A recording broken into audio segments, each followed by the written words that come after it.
How's everybody tonight? Okay? Good. Good. I am Pat Infante. If you were upstairs and you saw my late arrival, and I am part of the Central East Regional Staff. I have been doing district regional staff work for 9 years, both with JPD, Metro New York, and the Central East Region. And my with it, we have this primary contact model. Has anybody heard of that? Where we get up close and personal with a particular cluster or group of congregations.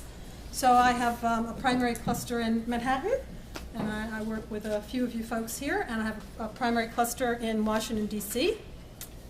So yeah, I go both ways. I have public transportation in both directions because I live around Philadelphia. And I also have central southern New Jersey as well. And each one of us who does primary contact work also has a program management area. So it's kind of our area of expertise. And my program management areas are stewardship, which we're not talking about tonight, but also faith development. And I have a background as a religious educator. I'm a credentialed religious educator. So that's kind of from whence I come, a lot of my RE DNA. I grew up Unitarian Universalist in a large congregation. You might have heard of it. All Souls in Manhattan, Lexington Avenue. My beloved stepfather chaired the committee that hired Forest Church, and my mother's the retired DRE at All Souls. So I have lots of connections to where you all are in Metro New York. So this series of workshops, and you should know that this is a series of 3 workshops, comes out of some of the faith development work. So it's it's not going to be about stewardship, but it is going to be about how our congregations grow and develop kind of the core strengths that they need to be healthy and we hope to grow. I think we're great. All right. Fabulous. Thank you. Flexible. I appreciate that, Dana. So I want to talk about sort of spiritual strength for bold living, and I'm gonna talk for a little bit and then introduce you to some of the characteristics. So William Mallory Channing said, in a word, the great end is to awaken the soul and to excite and cherish spiritual life. Has anybody heard that? It's in the hymnal. I'm not sure that most of the people who walk through our doors for the first time recognize that as the work they have come to do. Can you say that again? Yeah, just that one. Yeah. It's William Mallory Channing. The great end is to awaken the soul, to excite and cherish spiritual life. Thank you. So I'm suggesting that somehow that's not why people come to our doors for the first time. People will often come to a faith community, and in particular Unitarian Universalist congregations, for many reasons, most of which are related to some kind of life transition. They're in between something. They may be transitioning away from something, coming out of a faith of origin. They may be coming towards something new. Perhaps they're unchurched, or perhaps they're just finding resonance in our website and the way that we articulate who we are. Or they may be in that really middle place, sort of looking for a place to land.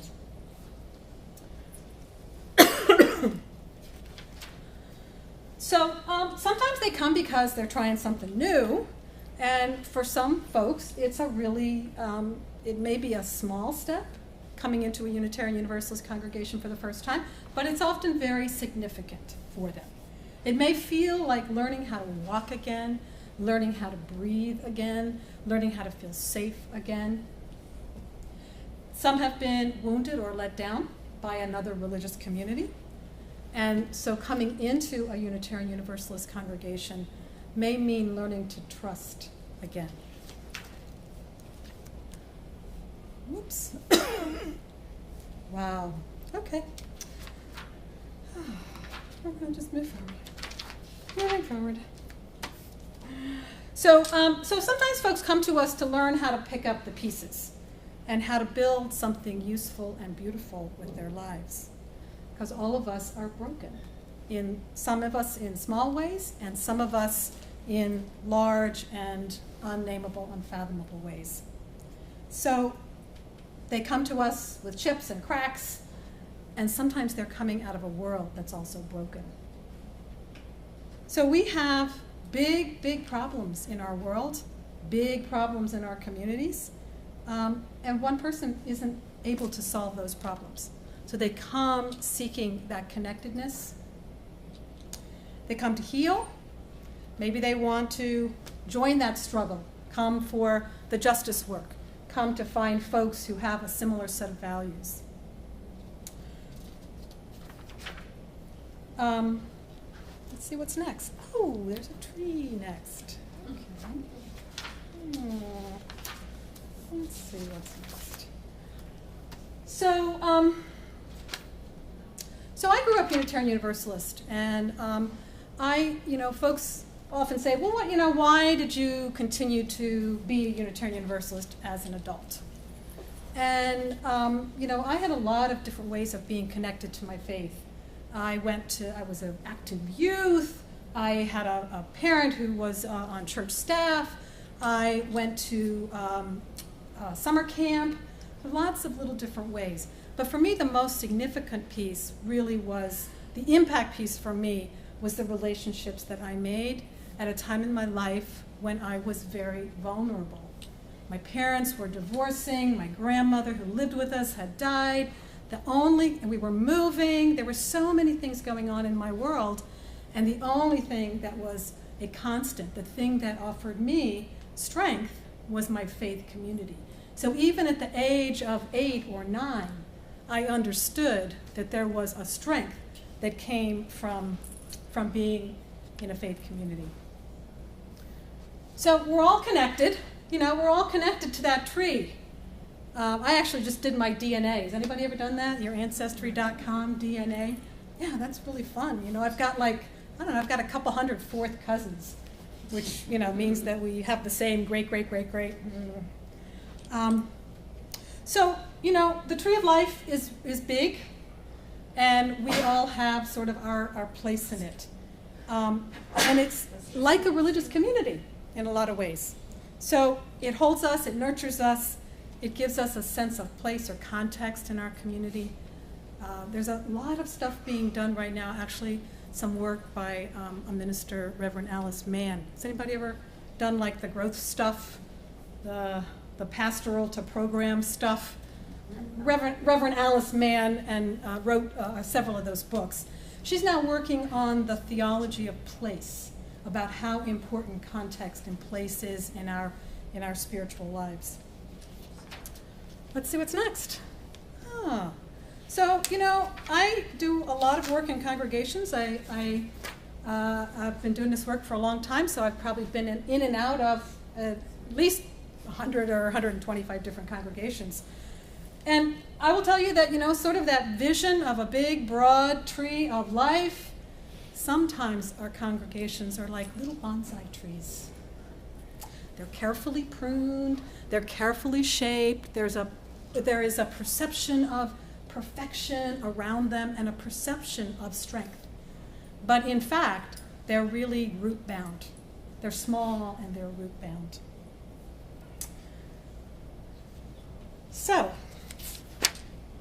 So what is it that our congregations are offering? What do people come through our doors for? Is this a place where they can come and live out a bold vision, where they can find that strength to really to get up and to face the challenges in our world, to get in the car and drive to Baltimore, to get in the car and go and lie down on the Brooklyn Bridge? Where does that strength come from? Where does that boldness of vision come from? Faith community is one place.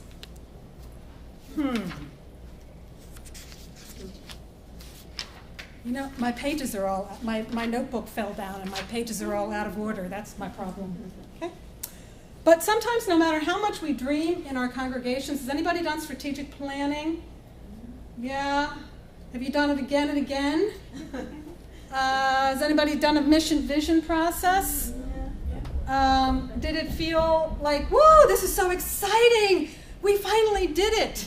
And then 3 months, 6 months, 9 months, a year, the air slowly goes out of the balloon. So sometimes no matter how much we really aspire, we can't make that progress. We can't push through those barriers. So why does that happen? Well, we're busy. Churches are busy places. And what are the 2 things that nobody ever has enough of? Except for maybe one congregation. Time and money. Time and money. Time and money. And so, we tend to kind of focus on the things that we can get done. Sometimes we focus on, we whine a little bit. Andrea Lerner in the bookstore, she sells those buttons, the circle and the slash, no whining. Sometimes that happens in our congregations. And it's not because, it's because we're frustrated. It's because we don't know how to move forward. And so sometimes, we don't know how to move forward, and so what do we do? Sometimes we protect our hearts. We circle around problems, and we step away, and we don't make ourselves as vulnerable.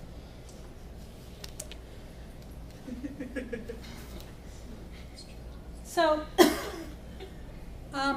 what's holding us back? What is holding us back in our world? What's holding us back? What is that barrier? And what are some of the barriers? I'm asking a question. You can answer. I wasn't sure. I'm not sermonizing anymore. It's a workshop. Come on. Fear of failure. Fear of failure. Fear of failure. That's a good one. What else holds us back in our congregations? Lack of focus. Lack of focus. Ooh. Yeah, I like that. That's a good one. Hurt. Interpersonal relationships. Interpersonal relationships. So that's kind of neutral.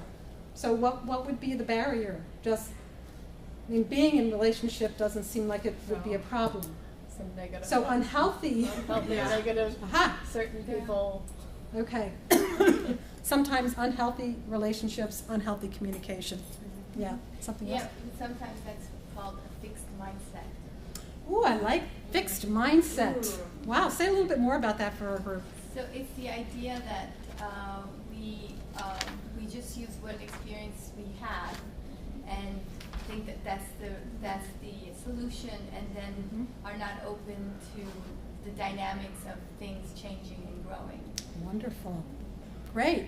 Yeah, that kind of reminds me of the ladder of inference, which is another kind of thing where we start with from our own point of view, and we continue to make judgments and decisions based on our starting place, which is very different than others around us. So fear, in our world, there's a whole lot to fear.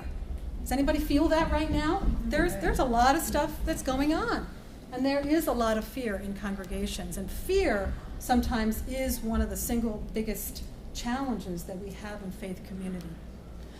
We come into faith community with our own issues, our own stuff.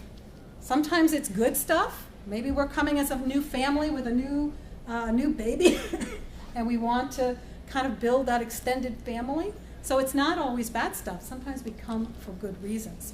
But we do live in a world where fear has a lot to do with our work. So the antidote to fear sometimes is courage. And so I want to share a brief video clip with you. This is from a webinar featuring 2 young adults, both of whom grew up in Unitarian Universalist congregations. Kenny Wiley, who grew up in Denver, and Jova, what's Jova's last name? Help me out. Johnson. But no, it's not. Kenny grew up in Texas. Kenny grew up in Texas. He's in Denver now, right. So Jova grew up in New York City, and I can't think of her last name. Vargas, yes.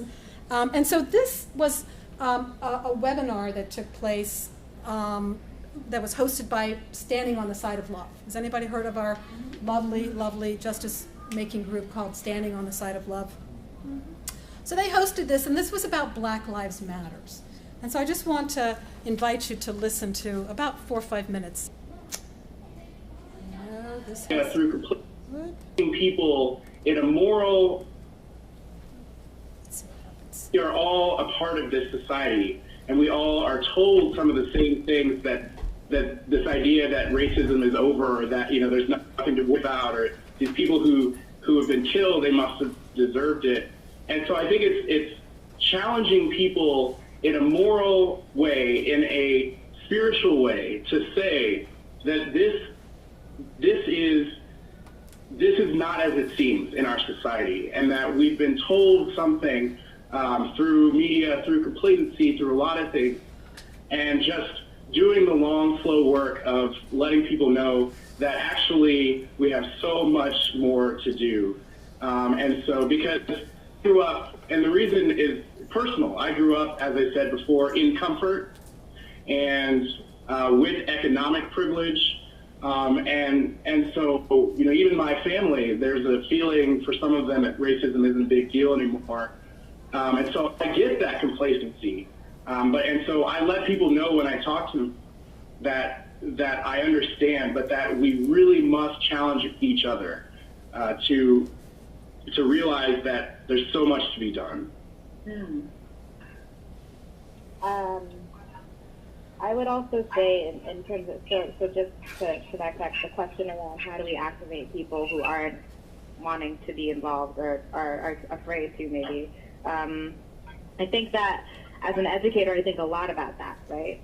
So especially because I work with youth, I'm constantly engaging with people who don't really know how to engage or involve themselves. And so I think the first thing is to get politically educated yourself so that you feel really confident in what you're saying. I oftentimes find myself in debates where people are second guessing or questioning what I'm saying, and I think facts really, really help. The facts don't lie.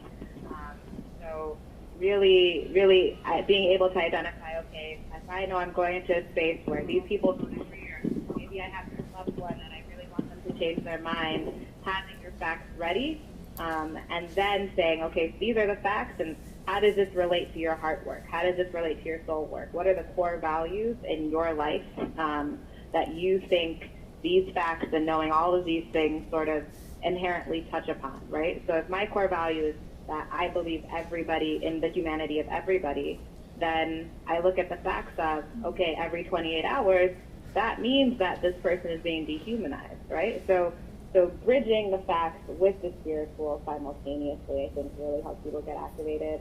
I also think there's a lot of work happening everywhere. So really going on Twitter, hopping on the internet, creating a list with your friends of different resources or projects that are happening. You can just volunteer and meet folks and ask questions. There are people who are willing to have conversations with folks, and I think that also means letting go of fear, right? Fear often prevents us from doing the soul work because it's not easy. This work is so hard. Some days I wake up and I'm like, I can't believe I'm doing this. This is the hardest thing every day to go out there and talk about and give life to. But I think it's walking towards that fear and letting the Spirit drive you towards that fear that will help you engage with these folks and help get them activated, right? And Jova, I just want to add a little bit more that part about courage and fear is so key. Especially, you know, I think about every time I post something on Facebook, every time I go to a rally or speak or listen, what I hear or what I feel within is immense fear and concern that, you know, that people are going to disagree with me. And I think for those who want to activate others, being in touch with your own fear, just being like, this is scary work, like Jova said, and then just finding a way, whatever your spiritual leanings or practices are, find a way to lean through that, to fight through that, and in ways to use it and to be honest with other people that you're feeling it. Because when we talk about fear, when we acknowledge it and then fight through it, that's when we start to make real change, because then we ourselves feel courageous. So, wow. So Kenny and Jova, for me, that's just a great illustration of, you know, a couple of really spiritually strong individuals. And what are they talking about? They're talking about leaning into that fear, that's the work, that's part of the spiritual and soul work that we need to do. And yet, we said, well, fear is one of the great barriers in our congregations to moving forward and living and working boldly. So I lift those two up.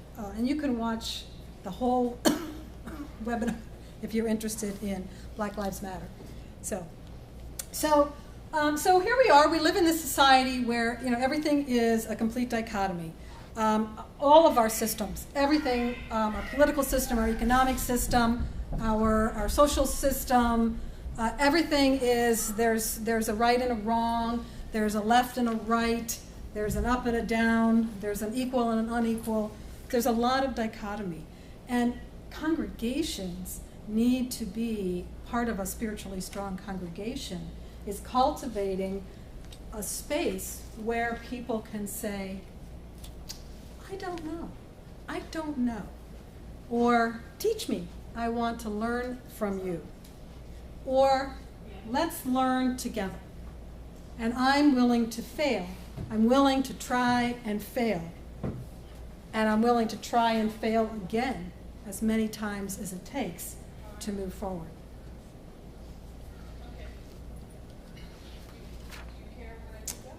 So, have you ever found, sometimes in our congregations, we ask questions. You know, we dance around, you know, we kind of circle around some really challenging spiritual questions. We ask these big, bold questions. Have you ever done that in your congregation? You're laughing. Why are you laughing, Dana? All the time. Okay. And what happens? We think, we open, we hear different perspectives and learn to accept new ideas. Excellent. Or release old ones. That's fabulous. That's a congregation that has opened itself up. Sometimes what happens with our congregations is that we don't like the answers to the questions that we ask. Has anybody experienced that in their congregation? So sometimes this can happen when we're doing mission vision work. So an issue might come along and our leaders are called to respond to, you know, they're not sure what to say, or fear comes along again. It's a test of covenant for us to ask questions of one another and be willing to sit and listen with the answer, even when the answer is different from ours or is uncomfortable for us. So we like to think of a spiritually strong congregation as that place where we can say, you know, you're wrong. Your question, your answer to this question is different from mine. And so tell me your story. How did you get to this different answer? When we kind of engage in that work of sharing our stories, we can then use that to create a congregational narrative that can strengthen us. So, a lot of who we are is unseen. Okay, we tend to want to focus in on facts, and Jova talked a little bit about kind of that again. There's that melding of fact and spirituality. But in our society, a lot of times we're very focused on facts and knowing.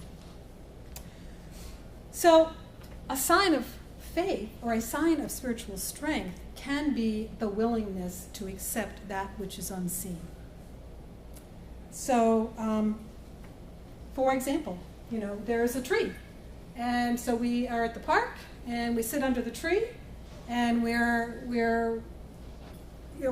are experiencing this tree as this solid trunk and this canopy, perhaps some fruit, perhaps some flowers, but what's unseen is this huge living network that's underneath the tree. And that's part of what this is part of, for those of you who are interested in covenant, this is part of what covenant is. Covenant is this network. This is this network of mutual accountability that holds us together, strengthens us, strengthens that community.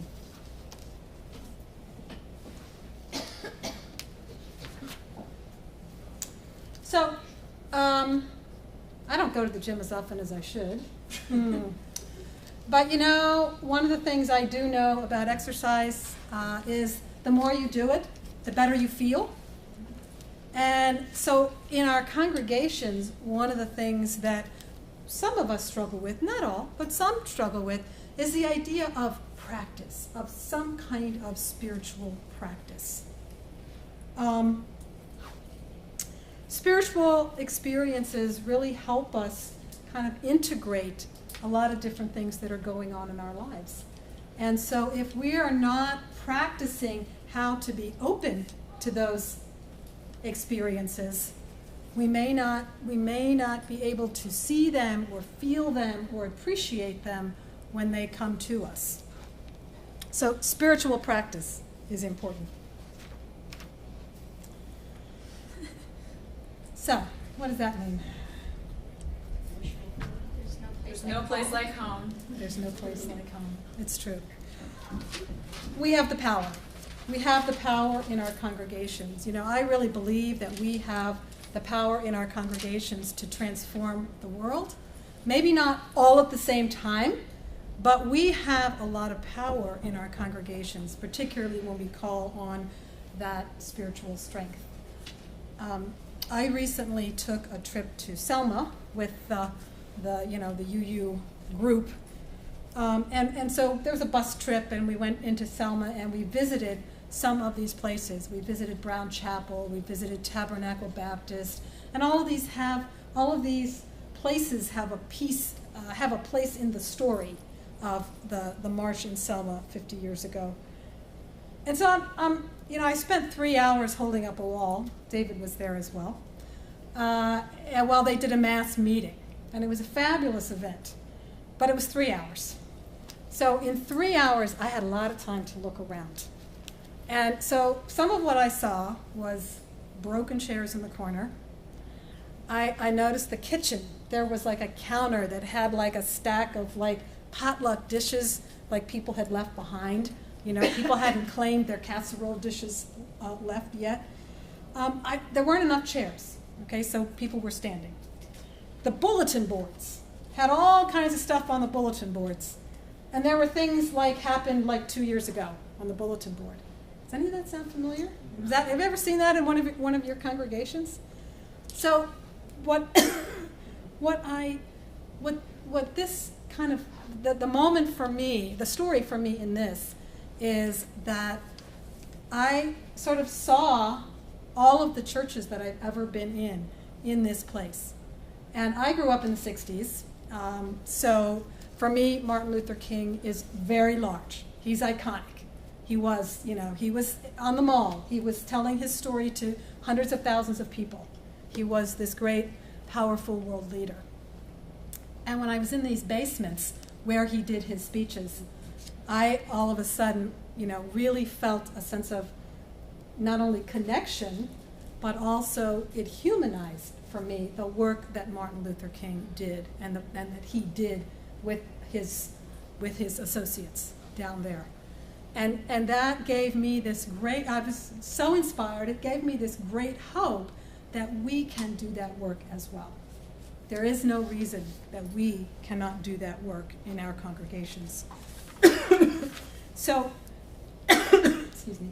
And then when I heard Kenny and Jova on top of that talking about their experiences of their congregations being a source of spiritual strength, but also a place that challenges them to do that spiritual work, I really felt inspired then. I felt that there's something there for us. And it's coming from this place of strength. So the work that Kenny is doing with Black Lives Matter is coming from a place of strength that grew out of his faith community, his experience. So, Now we get to the work. Okay. So, characteristics of a spiritually strong congregation. I've been talking about these over the last few minutes. So there's this commitment to learning. If we want to be spiritually strong, we need to think of our congregation as a learning community. So we have to let go of that dichotomy and come with our open hearts and our open minds and say, I don't know, but I'm willing to learn, and I'm willing to be in conversation with you. And we do that work together. Because we you know, like, have you ever been in a group and, you know, you start talking about something and somebody says something and all of a sudden, you know, there's this energy that comes out of the conversation that wouldn't happen if you were sitting at home on your couch reading a book and really educating yourself on this covenant stuff. But if you're sitting in a group and you're talking about it and you're hearing people's stories, it's a different experience. So we need that willingness to be vulnerable. And if we're going to be vulnerable, there has to be a covenant. Now, who's got a covenant in their congregation? Okay. We have a few covenants, okay. Is it a lived covenant, or is it the kind that's cross-stitched and up on the wall? It's lived? Excellent. Up on the wall. You think it's up on the wall? So are people, was it created like before a lot of people came, or do people know it? They do know? It's created before a lot of people came. Okay, all right. So covenant, part of covenant is that it's a constantly evolving and it's constantly being sort of revisited, and we're reminding ourselves what that covenant is, to keep it fresh and to keep it active, to keep it part of our conversation. With that covenant, we can find that vulnerable place. It's easier to be vulnerable. A spiritually strong congregation trusts their leaders. If you can't trust your leaders, you know, go home. This is something we see in a lot of Unitarian Universalist congregations. We have a little bit of trouble sometimes with that. Where do you think that comes from? Does anybody have that issue in their congregation where you feel like leaders are not fully supported and maybe there isn't a lot of trust in their decision? And where do you think that comes from? Wish I knew. Yeah. I mean, I think if we really analyze ourselves, it comes from a real deep distrust in government and any kind of authority. Then we bring that lens in everything we do. Yeah, that's good. That's good. Any other thoughts on that? Yeah. Well, we don't have this now in our congregation, but we did at one time, and twice, have leaders that we didn't trust. And in one particular case, the leader didn't trust the congregation. Ah, yeah. Okay, so sometimes when that trusting environment isn't there, we need to go back. We need to go back to that place and recovenant. We need to figure out what is causing us to be out of covenant. Because lack of trust is really can be about being out of covenant. So the other thing I would say theologically is that Unitarian Universalists, of course, we're heretical. You know, we're always, you know, you say white, I say black, you say, you know, up and I say down.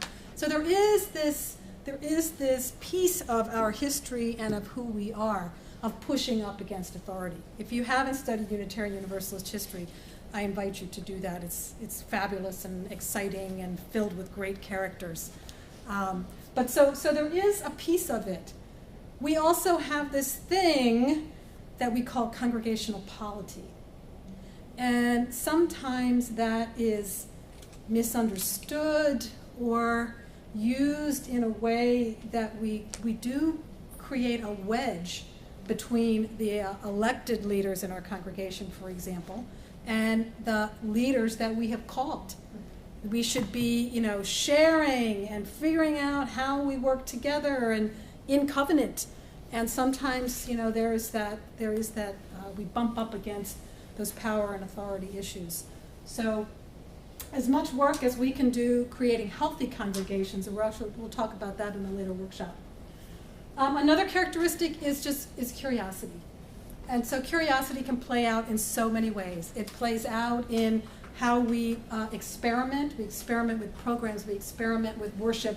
We try different music. We try liturgical dance. Mark Bernstein's a great liturgical dancer, by the way. Really, just kidding. We always, whenever that comes up, we always say, Mark, you're going to be our liturgical dancer.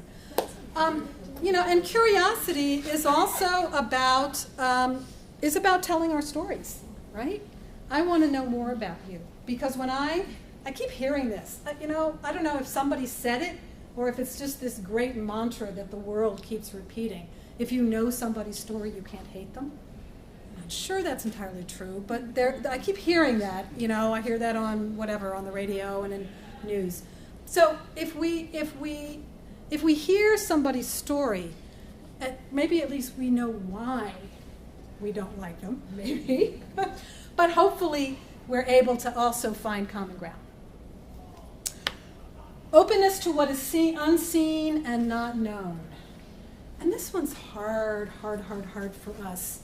Anybody think of a place that plays out in their congregation? This idea of sort of being able to take that leap of faith?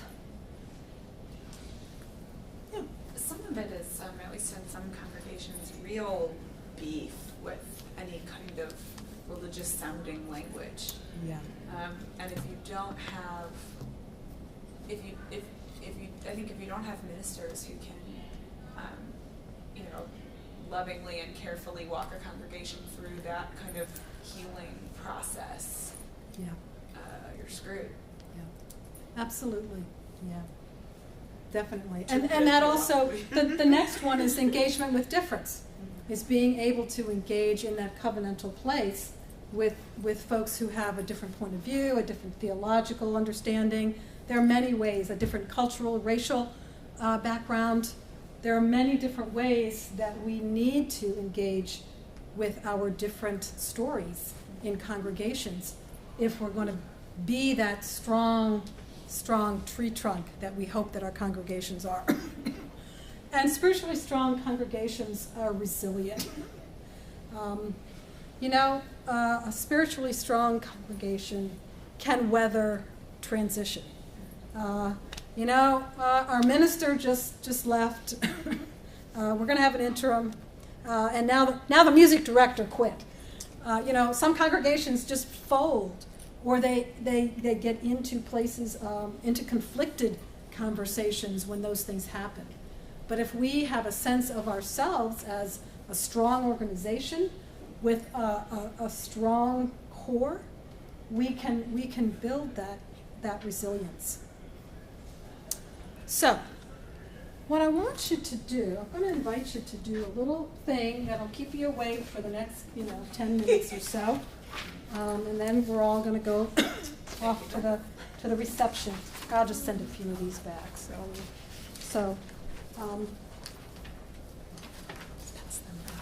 I'm going to just ask you to kind of do a star map of your own congregation. And if you're here with a congregational, if you're here with a group, you might want to do it as individuals, and then come back and prepare. All right. So this is a wheel that has some of those characteristics of a spiritually strong congregation that I lifted up for you. So what I'm inviting you to do is to think about, in each one of these 8 areas on the wheel, just kind of make just an off-the-cuff assessment of where you feel your congregation is. And it doesn't have to be, the politically correct thing. What's your sense? Do we trust our leaders? If we don't trust our leaders, make a dot. I hope you have a pen. I just realized I did not pick up markers from Andrea. Oh, yay. Beautiful. Somebody was thinking for me. If you don't have good, strong trust in leadership, put a little mark towards the center. If there's a lot of trust, put it on the outside. And for each one of those things. So take a minute to map your dots. figure out how to make a star. How to make a star? Supposed to make a star? Well, you're just mapping it out. Okay, now you're going to connect the dots, and that's how you make a star. Okay, that way. Okay, and so if you just connect your dots around the circle, you'll come up with a star. And so if, a lot of your dots are close in to the center, then your vision is a little bit on the, your vision is struggling. And if you are towards the outer side of the circle, then there's a strength and a boldness, a capacity for boldness that is in your congregation. Now, there's 8 different characteristics here. I would really be surprised if somebody said, "Oh, we've got them all." Because, we're just these flowing, moving, dynamic places. And what's changing in our congregations all the time? What's changing? The wallpaper? The people! The people are changing all the time. So there's actually, there's a really fluid kind of characteristic to this star map. So sometimes we will have leaders where there's a huge amount of trust. And then sometimes that will shift.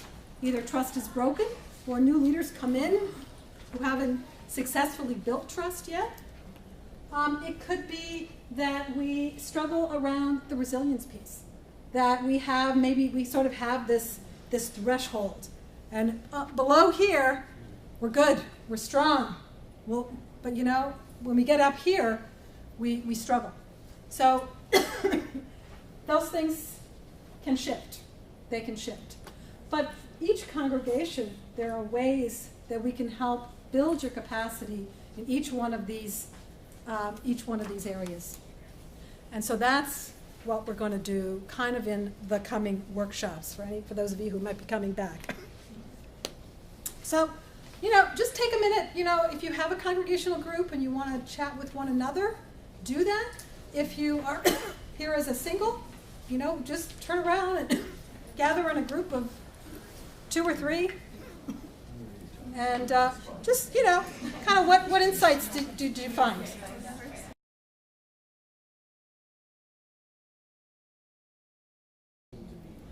Mm-hmm. Yeah, and so our congregations are very organic places. They almost breathe in and breathe out, just like we do. And so part of the spiritual strength work is that as we focus in on some of these pieces of how a congregation might come to see itself as being spiritually strong, we begin to attract people who have some of those characteristics. And that begins to build on itself. And the converse of that, sometimes in our congregations, is that when we struggle, sometimes we attract folks who can, people are looking for a fit. Can I see myself, can I be a part of this community? Where do I see myself fitting in? Oh, good. This is a whole room full of neurotic, angry people. I found my place. I'm teasing, really. Sometimes. You know us so well.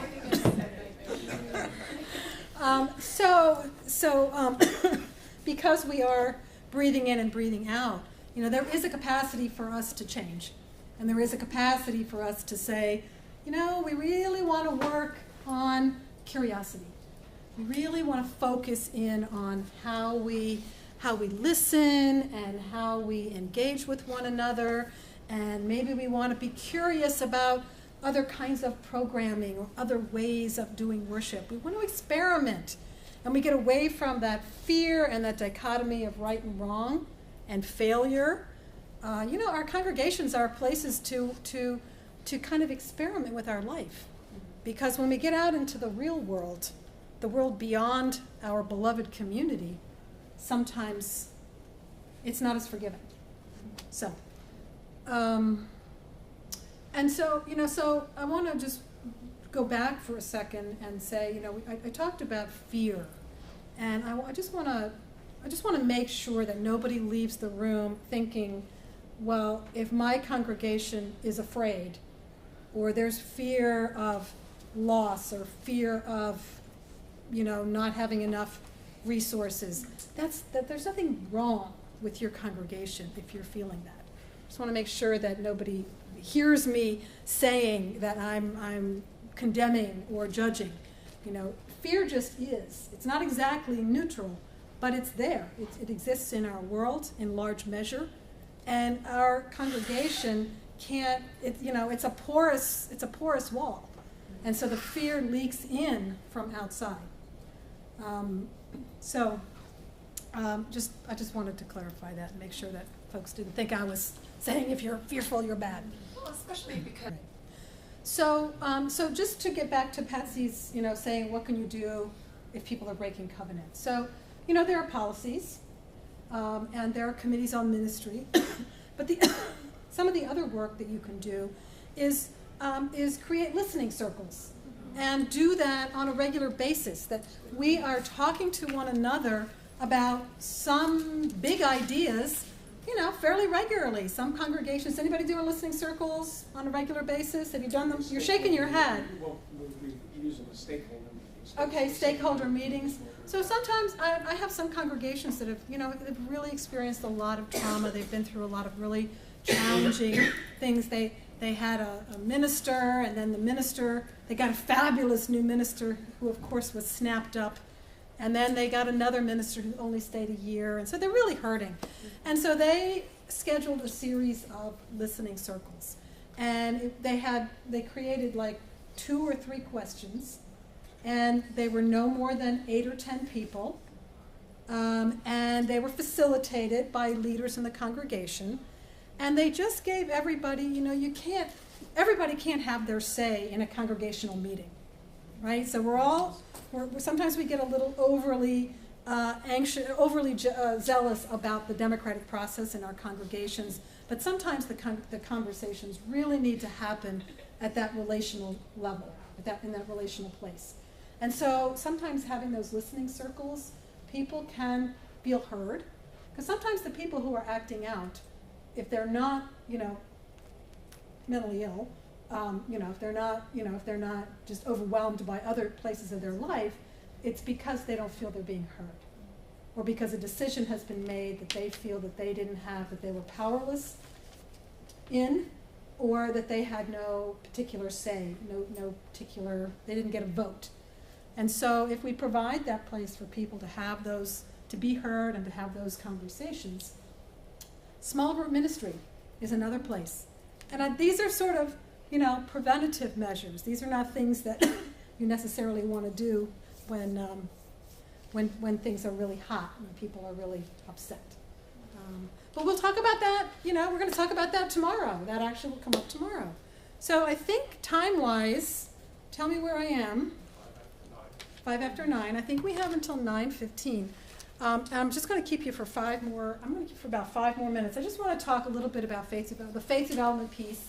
That's my work. That's what I do. So I just want to have a chance to point a couple of things out to you. So everything we do in our congregations is faith development. So a lot of what you see in this building spiritual strength premise is about doing that faith development work. And if faith is an uncomfortable word, it's the journey.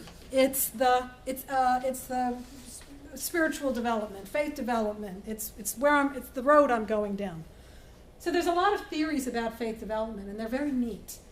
And so, we start out here when we're little kids, and then we move, and then we move, and then we move, and then we become Mother Teresa. What does that bottom one say? It looks like irritated, but that It's Imitated. Initiated. Imitated. Yeah, I like that. I have to add faith irritated. That couldn't be that. Okay, so, but the reality of faith development is, for many of us, our faith development process is all over the map.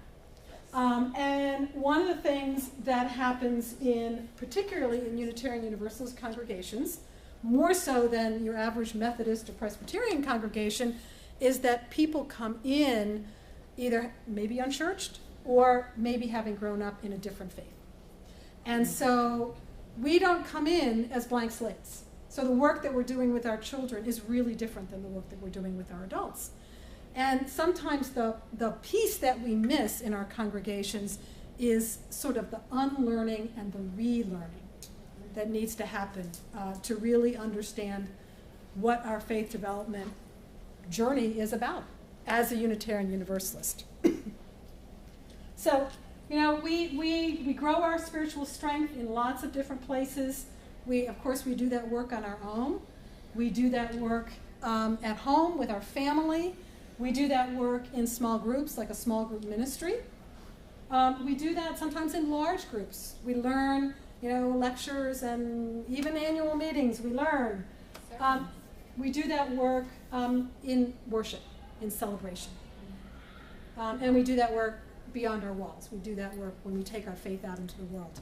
So faith development can be a really important part. It matches up well with this aspect of kind of where faith development happens, matches up well with this wheel of spiritual strength.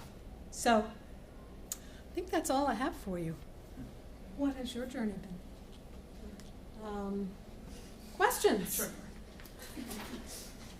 Questions? What Yes. does that question mean? Which You tell me. You tell me. So you know, when we think about faith development, some people use that word journey, and it's very personal.